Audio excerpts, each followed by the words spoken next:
السلام علیکم۔ آج ہم اس ویڈیو میں حضرت خدیجۃ الکبریٰ رضی اللہ تعالیٰ عنہا کے وفات سے چند دن پہلے کے بارے میں پڑھیں گے۔ تو چلیے اس ویڈیو کو شروع کرتے ہیں۔ سیدہ طاہرہ خدیجۃ الکبریٰ نے تمام بچوں کی پرورش، دیکھ بھال اور تربیت میں بڑا اہتمام کیا، اور جس گھر میں ان قدسی صفات بچوں کی تعلیم و تربیت کا اہتمام کیا گیا، اسے عظمت، رفعت اور برکت کے چاند لگ گئے، کیونکہ طویل عرصے تک رسول اللہ صلی اللہ علیہ وسلم نے اس گھر میں قیام کیا۔ اس گھر میں وحی کے ذریعے قرآن نازل ہوتا رہا۔ یہ عظیم الشان گھر اللہ تعالیٰ کی رحمتوں کے نزول کا مرکز بن گیا۔ ہجرت کے بعد اس گھر میں حضرت علی مرتضیٰ کے بھائی حضرت عقیل بن ابی طالب رہائش پذیر ہوئے۔ ان سے یہ گھر کاتب وحی امیر معاویہ بن ابی سفیان نے اپنے دور حکومت میں خرید کر وہاں مسجد تعمیر کروا دی۔ سبحان اللہ۔ سیدہ خدیجۃ الکبریٰ رضی اللہ عنہا کے گھر کو اللہ سبحانہ و تعالیٰ نے ایسا شرف قبولیت بخشا کہ قیامت تک کے لیے اسے سجدہ گاہ بنا دیا۔ سیدہ طاہرہ خدیجۃ الکبریٰ رضی اللہ عنہا نبی اقدس صلی اللہ علیہ وسلم کے ساتھ 2 رکعت نماز صبح اور 2 رکعت شام پڑھا کرتی تھی۔ یہ اس وقت کا واقعہ ہے جب ابھی نماز فرض نہیں ہوئی تھی، لیکن ایمان لانے کے بعد طبیعت عبادت الہ اور ذکر و فکر کی طرف راغب تھی۔ اس میں انہیں روحانی لذت محسوس ہوتی۔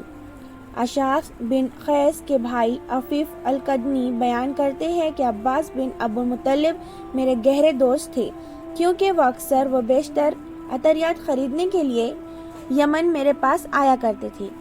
ایک روز ہم مینا کے میدان میں کھڑے تھے کہ ایک خوبصورت جوان وہاں آیا۔ اس نے خوب تسلی کے ساتھ ہاتھ پاؤں دھوئے اور سینے پر ہاتھ باندھ کر کھڑا ہو گیا۔ پھر ایک باوقار عورت آئی، اس نے بھی ایسے ہی کیا۔ پھر ایک خوبصورت ہونہار چھوٹی عمر کا لڑکا آیا، وہ بھی ان کے ساتھ شامل ہو گیا۔ میں نے عباس سے پوچھا، بھائی یہ کیا کر رہے ہیں؟ یہ کون سا نیا ورزش کا طریقہ ایجاد کر لیا ہے؟ اس نے کہا، یہ نوجوان میرے بھائی عبداللہ کا بیٹا محمد صلی اللہ علیہ وسلم ہے۔ اس نے ایک نئے دین کا اعلان کیا، اس نے نبی ہونے کا دعویٰ کیا، اور یہ اس وقت اللہ کی عبادت کر رہے ہیں۔ یہ عورت اس کی بیوی خدیجہ ہے، جو سلیقہ، شعر، دولت مند اور انتہائی دانشور ہے۔ اس نے نئے دین کو قبول کر لیا ہے، اور یہ بچہ میرے بھائی ابو طالب کا بیٹا علی رضی اللہ ہے۔ کچھ عرصے بعد حضرت عباس بن ابو مطلب کا یہ یمنی دوست مسلمان ہو گیا تو افسوس کا اظہار کرتے ہوئے کہنے لگا، کاش اس روز نماز میں شریک ہونے والا چوتھا فرد میں ہوتا۔ اس سعادت کے محرومی کا مجھے زندگی بھر افسوس رہے گا۔ سیدہ طاہرہ خدیجۃ الکبریٰ رضی اللہ عنہا ہجرت سے 3 سال پہلے 65 سال کی عمر میں دائی اجل کو لبیک کہتے ہوئے جنت الفردوس کے سفر پر روانہ ہو گئی۔ وفات سے چند لمحات پہلے رسول اللہ صلی اللہ علیہ وسلم نے سیدہ خدیجہ کو نزع کی حالت میں دیکھتے ہوئے ارشاد فرمایا، آپ جس چیز کو ناپسند کر رہی ہے، اللہ تعالیٰ نے آپ کے لیے اس میں خیر و برکت کے خزانے رکھے ہوئے ہیں۔ یہ سن کر ان کی آنکھوں میں مسرت و شادمانی کی چمک پیدا ہو گئی۔ زندگی کے آخری لمحات میں سیدہ خدیجہ کی نگاہیں رسول اقدس صلی اللہ علیہ وسلم کے چہرے اقدس پر پڑی ہوئی تھی کہ ان کی پاکیزہ روح قبض عنصری سے پرواز کر گئی۔ مکہ معظم کی بالائی جانب مقام حجون میں ان کی قبر تیار کی گئی۔ رسول اللہ صلی اللہ علیہ وسلم بذات خود قبر میں اترے، رفیقہ حیات کو اپنے ہاتھوں سے لحد میں اتارا۔ اس سال آپ کو 2 صدمے پہ در پہ برداشت کرنا پڑے۔ پہلے آپ کے چاچا اور پھر سیدہ خدیجۃ الکبریٰ رضی اللہ عنہا، اس لیے اس سال کو سال غم قرار دیا گیا۔ غم کی شدت محض 2 مہینوں کے بعد داغ مفارقت دے جانے کی بنا پر ہی نہیں تھی، بلکہ آپ کو دراصل زیادہ صدمہ اس بنا پر ہوا کہ دونوں ہستیوں کے دنیا سے کوچ جانے سے دعوت و ارشاد کا کام میں مشکلات و مصائب میں اضافہ ہونے لگا۔ چچا نے اپنے روڑ سوخ کو بروقار لاتے ہوئے ہر مشکل وقت میں آگے بڑھ کر آپ کا دفاع کیا اور رفیق حیات سیدہ خدیجۃ الکبریٰ رضی اللہ عنہا نے اپنے مال و دولت، وفا شعاری و خدمت گزاری سے آپ کے دل کو تسلی دی۔ اس بنا پر سرور عالم صلی اللہ علیہ وسلم نے ان کی وفات کو شدت سے محسوس کیا۔ سیدہ خدیجہ رضی اللہ تعالیٰ کی وفات کے بعد آپ کی طبیعت بجھی بجھی سی رہنے لگی۔ خولہ بنت حکیم ایک روز تعزیت کے لیے آئی، افسوس کا اظہار کرتے ہوئے کہا، سیدہ خدیجہ کی دنیا سے رخصت ہو جانے سے آپ بڑے غمگین دکھائی دیتے ہو۔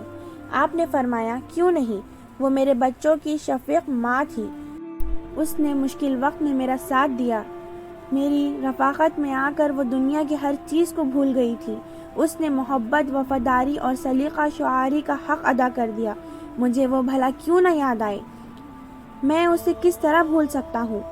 حضرت انس بن مالک رضی اللہ عنہ فرماتے ہیں، رسول اللہ صلی اللہ علیہ وسلم کے پاس جب کوئی چیز لائی جاتی تو آپ فرماتے کہ یہ چیز فلاں عورت کے گھر پہنچا دو، وہ خدیجہ رضی اللہ تعالیٰ کی سہیلی تھی۔ حضرت عائشہ رضی اللہ تعالیٰ عنہ فرماتی ہے، میں کسی عورت سے اتنا جذبز نہ ہوتی جتنی خدیجہ رضی اللہ سے ہوتی، کیونکہ نبی اکرم صلی اللہ علیہ وسلم کثرت کے ساتھ اس کا تذکرہ کرتے جو نسوانی غیرت کا باعث بنتا۔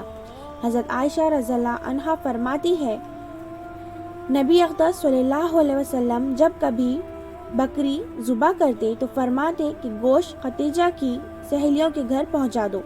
میں نے ایک روز آپ کے سامنے اس رویے کا تذکرہ کیا تو آپ نے فرمایا، جس سے خدیجہ رضی اللہ کو تعلق خاطر تھا، میں ابھی انہیں قدر کی نگاہ سے دیکھتا ہوں، میرے دل میں خدیجہ کی محبت گھر کر چکی ہے۔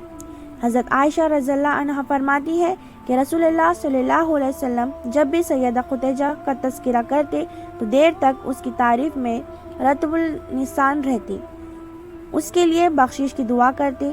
ایک روز جب آپ نے میرے سامنے تذکرہ کیا تو مجھ سے نہ رہ گیا، مجھے غیرت آئی اور میں نے آپ کے سامنے کہا، آپ کیا آئے دن اس بڑی عورت کا ذکر چھیڑ بیٹھتے ہیں، حالانکہ اللہ نے آپ کو اس سے بہتر بیوی عنایت کی ہے۔ میں نے رسول اللہ صلی اللہ علیہ وسلم کا چہرہ انور کی طرف دیکھا کہ غصے سے سرخ ہو چکا ہے۔ یہ صورتحال دیکھ کر میرے ہاتھ کے طوطے اڑ گئے۔ میں نے اپنے دل میں یہ دعا کی، الہ اگر تیرے رسول مقبول علیہ السلام کا غصہ کافور ہو گیا تو میں آئندہ آپ کے سامنے اس طرح کبھی بات نہیں کروں گی۔ رسول اللہ صلی اللہ علیہ وسلم نے جب میرے اضطراب اور بے چینی کا مشاہدہ کیا تو شفقت بھرے انداز میں کہنے لگے، عائشہ تم یہ بات کیسے کہہ دی؟ اللہ کی قسم وہ مجھ پر اس وقت ایمان لائی جب لوگوں نے میرا انکار کیا، اس نے مجھے جگہ دی جب لوگوں نے مجھے چھوڑ دیا، اس نے میری تصدیق کی جب لوگوں نے مجھے جھٹلایا۔ اسی طرح کی خواتین کا کردار دیکھ کر ایک شاعر نے کیا خوب کہا، اگر عورتیں ایسی ہی ہو جیسی آج ہم کھو بیٹھے ہیں تو ایسی عورتوں کو مردوں پر فوقیت دے دی جاتی۔ خاتون جنت سیدہ طاہرہ خدیجۃ الکبریٰ رضی اللہ عنہا اپنی عمر کی 65 بہاریں دیکھ کر سید المرسلین کی رفاقت میں 24 سال کچھ ماہ گزار کر اللہ کو پیاری ہو گئی۔ اللہ ان سے راضی اور وہ اپنے اللہ سے راضی۔